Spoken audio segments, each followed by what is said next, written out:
रव्याचे जेव्हा आपण पाकाचे लाडू बनवतो ना, तेव्हा पाकामुळे हे लाडू खूप छान मऊसूत होतात. पण बऱ्याच लोकांना पाक बिघडण्याची भीती असते. पाक कधी कच्चा राहतो किंवा पाक कधी कधी खूप घट्ट होऊन जातो. त्यामुळे पाकाचे लाडू करायला त्यांना जमत नाही. नमस्कार, मी संगीता तुम्हा सर्वांचं माझ्या मुतपाकखान्यामध्ये मनापासून स्वागत करते. आज आपण बनवतोय रव्याचे लाडू, पण आज आपण बिनपाकाचे लाडू बनवतोय. आणि हे लाडू सुद्धा जसे पाकाचे लाडू तुमचे मऊसूत होतात, तसेच हेही लाडू छान होतील. या लाडवांना कच्चेपणा जाणवणार नाही. तर चला डायरेक्ट आपण लाडू बनवायलाच घेऊया आता.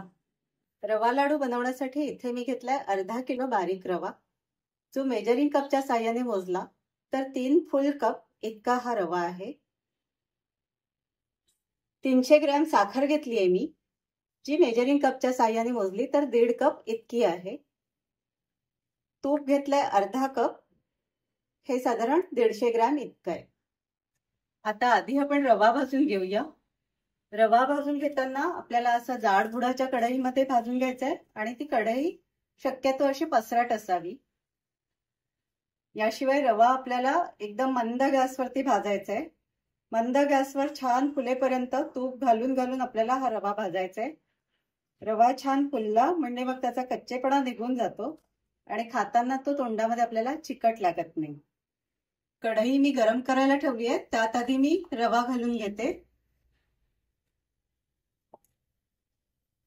सुरुवातीला 3 ते 4 मिनिट मी हा रवा बिना तुपाचाच भाजून घेणार आहे. कढईमध्ये घातल्यानंतर हा रवा आपल्याला सतत हलवत राहायचा आहे, म्हणजे खाली लागायला नको किंवा त्याचा रंग बदलायला नको. 3 ते 4 मिनिट असा हलका भाजून झाला की मग त्यामध्ये थोडं थोडं तूप घालून आपण हा रवा भाजत राहणार आहोत. मी 3 ते 4 मिनिट हा रवा भाजून घेतलाय. रवा आपला गरम झालाय चांगला. आता त्यामध्ये मी आपल्या घेतलेल्या तुपामधलं थोडं थोडं तूप घालते. आधी 2 चमचे तूप घालून घेते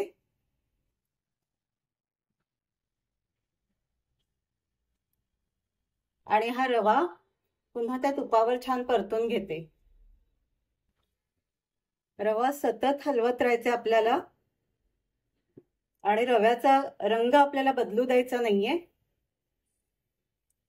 हा रवा भाजायला आपल्याला साधारण 25 ते 30 मिनिट इतका वेळ लागणार आहे. थोडा शांततेने तेवढा वेळ आपल्याला द्यायलाच लागणार आहे. सुरुवातीला असा आधी थोड्या तुपावर मी हा रवा साधारण 5 ते 7 मिनिट भाजून घेते. त्यानंतर मग आपण अजून थोडं तूप घालू. थोड्या तुपावर मी हा असा 5-7 मिनिटं रवा भाजून घेतला होता. आता अजून मी यामध्ये 2 चमचे तूप घालते. असं थोडं थोडं तूप घालून रवा भाजत राहिला की रवा छान भाजला जातो. रवा फुलतो पण छान आपला. आणि मी 2दा तूप घालून रवा साधारण 5 ते 7 मिनिट असा 2दा भाजून घेतला. आता उरलेलं सगळं तूप मी या रव्यामध्ये घालून घेते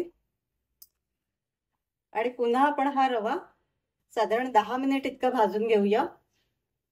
रव्याचं टेक्स्चर बघा किती छान दिसायला लागलंय. आता रव्याचा वासही हळूहळू खूप छान यायला लागलाय आणि आपला रवा खाली अजिबात लागत नाहीये. कढई जाड आहे, आपण सारखं हलवत राहिलोय, त्यामुळे रवा खाली अजिबात लागत नाहीये. अजून साधारण 10 मिनिट असं आपण भाजून घ्यायचंय. बघा रव्यामध्ये सगळं तूप घालून मी साधारण 25 मिनिट इतका हा रवा तुपावरती भाजून घेतलाय. रवा आता छान मॉइस्ट पण झालाय आणि मस्त फुलून आलाय. या भाजलेल्या रव्यामध्ये मी आता थोडे मनुके घालून घेते.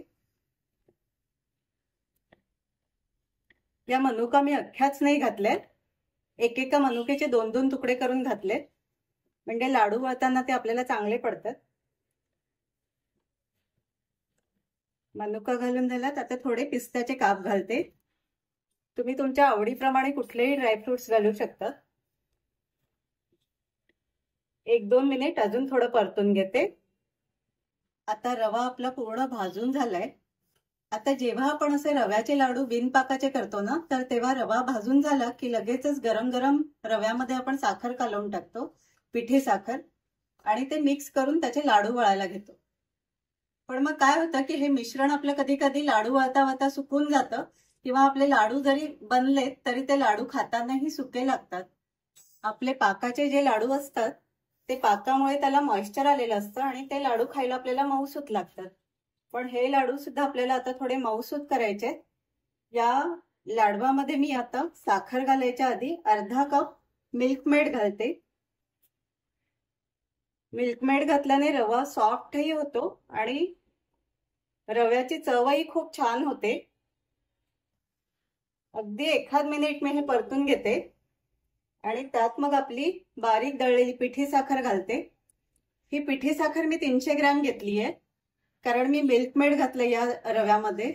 मिल्क मेड मध्ये साखर ऑलरेडी असते, त्यामुळे मी पिठी साखर घेताना कमी घेतली आहे.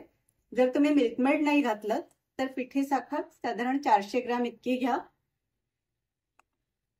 आणि सगळं ते नीट मिक्स करून घ्या.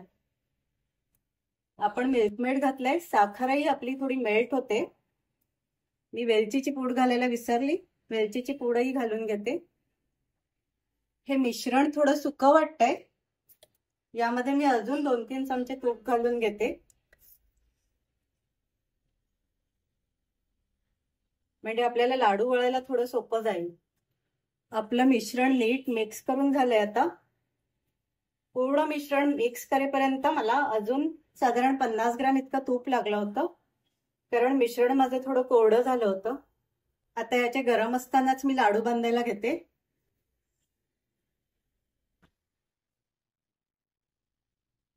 मी या लाडवाला असं थोड्या गुलाबाच्या पाकळ्या लावून घेते. लाडू चांगले बांधले जातात आपले. तुम्हाला जर तूप घातल्यानंतरही असं वाटलं की मिश्रण थोडं कोरडंच आहे, तर मग थोडं तुम्ही त्यामध्ये दूध घाला आणि त्याला ओलसर करून घ्या. पण दूध घातल्यानंतर त्याला नीट परतून घ्या. हे बघा, छान लाडू बांधले जात आहेत. असेच मी आता सगळे लाडू बांधून घेते. आपले बिनपाकाचे रव्याचे लाडू तयार आहेत. 500 ग्रॅम बारीक रव्यामध्ये माझे असे 22 लाडू तयार झालेत.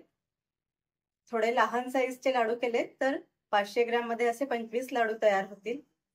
हे लाडू आपण पाकाशिवाय बनवले, पण यामध्ये आपण बनवताना मिल्क मेड घातलं होतं, त्यामुळे हे लाडू बघा छान सॉफ्ट झालेत. एक तोडून दाखवते मी तुम्हाला. हे बघा, खूप छान झालंय. आतूनही छान सॉफ्ट आहे. या लाडवांना मी थोडं गुलाबाच्या पाकळ्यांचं डेकोरेशन केलंय, त्यामुळे ते दिसायला अजूनच छान दिसतंय. तर पाकाशिवायही आपले छान लाडू बनवू शकतात. खूप छान सॉफ्ट झालेत हे लाडू. फक्त एक गोष्ट लक्षात ठेवा, हे लाडू बनवताना तुम्ही एकटेच असाल आणि मदतीला कोणी नसेल तर 500 ग्रॅम पेक्षा जास्त हे लाडू बनवू नका. जर तुम्हाला जास्त लाडू बनवायचे असतील तर 2 किंवा 3 बॅचेस मध्ये बनवा, म्हणजे लाडवांचं मिश्रण चांगलं भाजूनही घेता येतं आणि मग लाडू आपल्याला शांततेने वळताही येतात. लाडू वळायला घाई होत नाही. तर बनवून बघा तुम्ही हे लाडू आता या दिवाळीला आणि तुमचे फीडबॅक कळवा. तुम्हाला जर माझी लाडवांची रेसिपी आवडली असेल तर व्हिडिओला लाईक करा, शेअर करा आणि माझ्या चॅनलला सबस्क्राईब करा. धन्यवाद.